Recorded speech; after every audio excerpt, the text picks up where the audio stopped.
مجھے معلوم ہے کہ ارسطو نے علم کے سلسلے میں کیا کہا، میرے علم میں افلاطون نے کیا کہا، میرے علم میں ابن سینا کی تعریف کیا ہے، میرے علم میں ہے کہ فارابی نے کیا کہا، میں جانتا ہوں کہ اس عہد کے مسلم مفکرین نے علم کی تعریف کیا کی، لیکن اگر سم اپ کر لینا ان ساری تعریفوں کو تو فقط دو تعریفیں ہیں۔ ایک گروپ نے کہا العلم ہوا انکشاف الواقع، علم کے معنی ہے واقع کا منکشف ہو جانا، حقیقت کا منکشف ہو جانا، یہ ایک گروہ ہے۔ دوسرے گروہ کا خیال ہے علم کے سلسلے میں العلم ہوا حصول و صورت الشیء عند العقل یا فی العقل، اس میں یونانی مفکرین نے اختلاف کیا ہے، کسی شے کی تصویر کا عقل کے قریب آ جانا یا عقل کے اندر آ جانا۔ تو اب علم کی جو بھی ڈیفینیشن ہو، واقع کا انکشاف ہو یا کسی شے کی تصویر کا ذہن میں آ جانا ہو، ڈائمینشنز کتنے ہیں علم کے دیکھنا تو یہ ہے۔ تو جناب ڈائمینشنز 3 ہیں، یعنی علم کے زاویہ نظر ہم جس مادی دنیا میں زندگی گزار رہے ہیں اس مادی دنیا میں علم کی تعریف کیا ہے؟ علم کی تعریف فقط اور فقط اتنی ہے، یاد رکھیے گا میرے جملے کو، علم کی تعریف اس 20ویں صدی میں فقط اور فقط اتنی ہے کہ یہ جو دنیا محسوس ہے، یہ جو دنیا نظر آ رہی ہے، اس میں تجسس کرو، اس کے حقائق کو معلوم کرو، اور اس کے ماورا جو کچھ ہے وہ اوہام ہے اور خرافات ہیں۔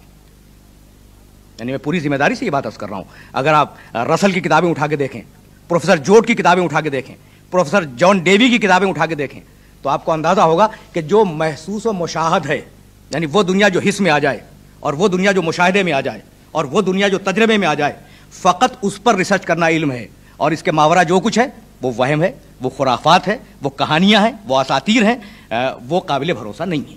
یہ ایک رخ، دین کوئی شے نہیں ہے، جو کچھ ہے یہ مادی دنیا ہے، یہ ایک اپروچ ہے۔ اس کے بالکل بالمقابل ایک دوسری اپروچ ہے، اور وہ دوسری اپروچ اس گلوب پر 16ویں اور 17ویں صدی عیسوی میں پیدا ہوئی، جب چرچ نے یہ کہا کہ جو کچھ ہے وہ دین ہے، اور یہ جو علمی تحقیقیں ہو رہی ہیں یہ غلط ہیں، اور ہم اگر کسی نے کوئی علمی تحقیق کی تو سزا دیں گے۔ کیا آپ کے علم میں نہیں ہے کہ بڑے بڑے محققین کو، بڑے بڑے مجدین کو، بڑے بڑے منکشفین کو سزائیں دی گئی چرچ کی طرف سے؟ تو ایک گروہ نے کہا کہ جو کچھ نظر آ رہا ہے مادی دنیا، بس یہی سب کچھ ہے، اس کے علاوہ کچھ نہیں ہے۔ یہ ایک اپروچ ہے۔ سورہ نجم قرآن مجید کا 53واں سورہ ہے، اور اس سورہ میں پروردگار عالم نے اس اپروچ پہ گفتگو کی تھی 1500 سال پہلے۔ ذالک مبلغہم من العلم ان ربک هو اعلم بمن ضل عن سبیلہ وهو اعلم بمن اہتدی۔ سنو، یہ لوگ فقط اور فقط اس دنیا کو علم سمجھتے ہیں اور اس دنیا کو جانتے ہیں، وہ ماورائے دنیا کچھ نہیں جانتے، وہ ماورائے دنیا کچھ سمجھتے ہی نہیں ہیں، وہ فقط اور فقط اس حیات دنیا کو جانتے ہیں۔ ذالک مبلغہم من العلم، یہی ان کا مبلغ علمی ہے کہ وہ دنیا کو دیکھیں، اس کے تجربے کو دیکھیں، اس کے مشاہدے کو دیکھیں۔ اللہ جانتا ہے کہ کون ہدایت پہ قائم ہے، کون گمراہ ہو گیا۔ تو ایک اپروچ یہ تھا کہ جو کچھ ہے یہ دنیا ہے، ماورا کچھ نہیں ہے۔ دوسرا اپروچ چرچ کا اپروچ تھا کہ جو کچھ ہے وہ دین ہے، یہ دنیا کچھ نہیں ہے، اور اگر کوئی شخص کوئی انکشاف کرتا ہے، حرکت عرض کا کوئی تصور دیتا ہے، گریویٹی کا کوئی تصور دیتا ہے، تو یہ دین کے خلاف ہے اور اسے سزا ملنی چاہیے۔ قرآن مجید نے آواز دی کہ یہ کیا سمجھتے ہیں، یہ اپنے علاوہ ان کے پاس توریت آ گئی، ان کے پاس انجیل آ گئی، ان کے پاس مقدس کتابیں آ گئیں، تو یہ اپنے علاوہ سب کو جاہل سمجھتے ہیں۔ یہ دوسرا اپروچ ہے، قرآن مجید نے اس پہ گفتگو کی۔ تو پہلا اپروچ کہ جو کچھ ہے وہ مادہ ہے، دوسرا اپروچ جو کچھ ہے وہ روح ہے اور دین ہے، کچھ نہیں ہے۔ اب ایک تیسرا اپروچ اور عجیب و غریب اپروچ ہے جو قرآن مجید نے دیا۔ قرآن مجید کا اپروچ یہ ہے، یعنی قرآن مجید کے اپروچ سے میری مراد اسلام کا اپروچ۔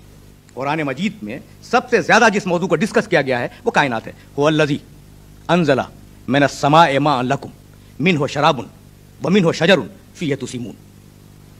اللہ وہ ہے جس نے آسمان سے لکم تمہارے لیے پانی کو نازل کیا ہے، منہ شراب وہ تمہارے لیے پینے کا سبب بنتا ہے، ومنہ شجر اس سے ہم چارہ اگاتے ہیں، فیہ تسیمون اور اس چارے کو تم اپنے مویشیوں کو کھلاتے ہو، ینبتو لکم بہ الزرع والزیتون والنخیل والاعناب ومن کل الثمرات ان فی ذلک لآیۃ لقوم یسمعون، اور ہم اس سے کھیتیاں اگاتے ہیں، اس پانی سے خرمے اگاتے ہیں، زیتون کے درخت اگاتے ہیں، سارے پھل اگاتے ہیں۔ ان میں نشانیاں ہیں ان لوگوں کے لیے جو سماعت سے کام لیتے ہیں۔ گفتگو نشانیوں پہ ہو رہی ہے۔ ہم نے پانی برسایا، ہم نے غلہ اگایا، وہ پانی تمہارے لیے سبب حیات بنا، وہ پانی تمہارے لیے بقائے حیات بنا، اس پانی نے نباتات اگائے اور وہ نباتات تمہارے جانوروں کے لیے سبب حیات بنے۔ ان فی ذلک لآیۃ لقوم یسمعون۔ ہم نے جو یہ بات کہی اس میں نشانی ہے صاحبان سماعت کے لیے، اور اب پھر گفتگو کنٹینیوس آگے بڑھ رہی ہے. سخرا لکم اللیل والنہار والشمس والقمر والنجوم مسخرات بامرہ ان فی ذلک لآیات لقوم یعقلون. اللہ وہ ہے جس نے سورج کو مسخر کیا، چاند کو مسخر کیا، دن کو مسخر کیا، رات کو مسخر کیا. اس میں نشانیاں ہیں صاحبان تعقل کے لیے. یہ نشانیاں کیا ہیں؟ غور کرو. یعنی کائنات فقط دین نہیں ہے، کائنات فقط روحانیت نہیں ہے، دنیا میں غور کرو. آیت رک نہیں رہی ہے اس مقام کے اوپر، اور آگے بڑھی. سخر لکم الشمس والقمر واللیل والنہار والنجوم مسخرات بامرہ ان فی ذلک لآیات لقوم یعقلون وما ذرأ لکم فی الارض مختلفا الوانہ ان فی ذلک لآیۃ لقوم یذکرون. اور دیکھو، پانی کا مزاج ایک، اس کی کیفیت ایک، زمین کا مزاج ایک، لیکن جب پودے نکلے تو رنگ برنگے نکلے. اس میں نشانی ہے صاحبان ذکر کے لیے، اس میں نشانی ہے صاحبان فکر کے لیے.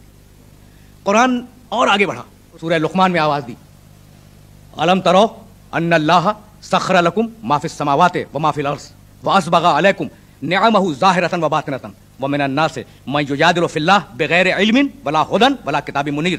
تم دیکھتے کیوں نہیں ہو کہ ہم نے آسمان و زمین کی ہر شے تمہارے لیے مسخر کر دی. اب آپ نے دیکھا اپروچ، قرآن مجید کا اپروچ. تم دیکھتے کیوں نہیں ہو کہ ہم نے آسمان و زمین کی ہر شے تمہارے لیے مسخر کر دی. تسخیر کے کل 3 نقطۂ نظر ہیں پوری کائنات میں. آپ جانتے ہیں کہ کائنات کے سلسلے میں کچھ لوگوں نے یہ کہا کہ جتنی بھی یہ چیزیں کائنات میں پائی جاتی ہیں وہ ساری کی ساری یا دیوتا ہیں یا دیوی ہیں. ایک اپروچ ہے.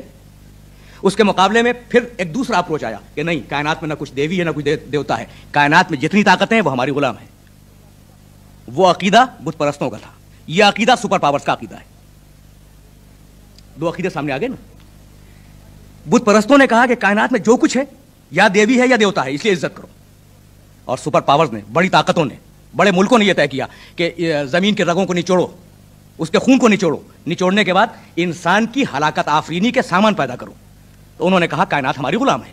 تو ایک طرف کائنات کو دیوتا کہا گیا، دوسری طرف کائنات کو غلام کہا گیا. اور اب ایک تیسرا اپروچ آیا.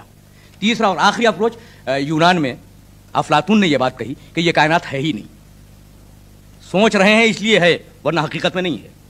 یورپ میں برکلے نے اسی بات کو کہا، جو فلسفہ تصوریت کے نام سے مشہور ہے. یونان میں افلاطون نے کہا، یورپ میں برکلے نے کہا، اور ہمارے بعض مسلمان صاحبان کشف نے کہا کہ کائنات جو کچھ ہے وہ تصور ہے، اگر سوچو تو ہے، نہ سوچو تو نہیں ہے. تو 3 نقطۂ نظر ہے نا. کائنات دیوی ہے، دیوتا ہے، کائنات ہماری غلام ہے، کائنات کچھ نہیں ہے. 3 نقطۂ نظر ہیں. اب قرآن مجید نے آواز دی، الم ترو ان اللہ سخر لکم ما فی السماوات و ما فی الارض. تم نے نہیں دیکھا کہ ہم نے آسمان و زمین کو تمہارے لیے مسخر کیا ہے؟ دیوی دیوتا نہیں ہے، اگر دیوی دیوتا ہوتے تو ہم مسخر نہ کرتے. توڑ دیا. پوری اپروچ جو تھی دیویوں کی اور دیوتاؤں کی، اسے توڑ کے پھینک دیا کہ اگر یہ دیوی اور دیوتا ہوتے تو ہم تمہارے لیے انہیں مسخر نہ کرتے.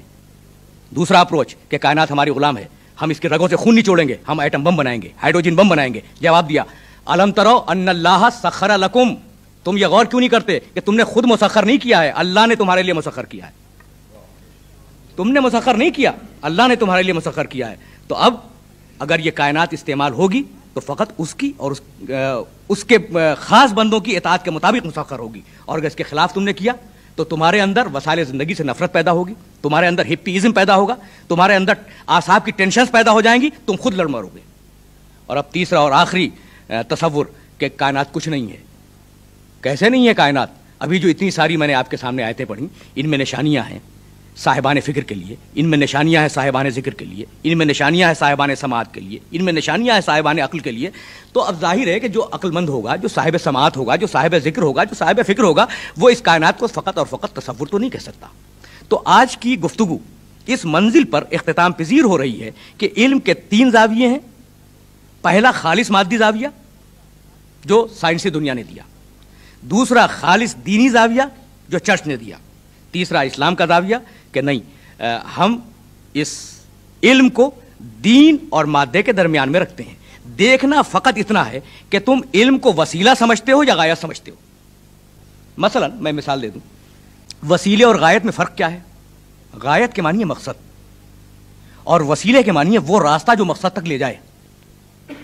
تو اگر آپ نے علم ہی کو مقصد سمجھ لیا تو آپ اسی راستے میں رہ جائیں گے. اور اگر آپ نے علم کو وسیلہ سمجھا کسی خاص مقصد تک پہنچنے کے لیے تو آپ کو علم کو کراس کر کے اس مقصد تک پہنچنا ہوگا. تو دو واضح نقطہ نظر علم کے سلسلے میں اس وقت ہمارے سامنے ہیں.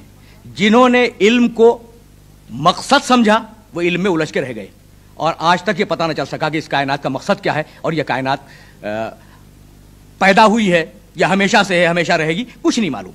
اور جنہوں نے اس کائنات کو اور اس کائنات کے علم کو وسیلہ سمجھا, مقصد نہیں سمجھا, انہوں نے بے اختیار یہ آواز دی کہ پروردگار ہم جو اس کائنات کو دیکھ رہے ہیں, ہم جو اس کائنات کو جان رہے ہیں, ہم جو اس کائنات کو پہچان رہے ہیں, تو فقط اس لیے پہچان رہے ہیں کہ یہ کائنات تجھ تک پہنچا رہی ہے.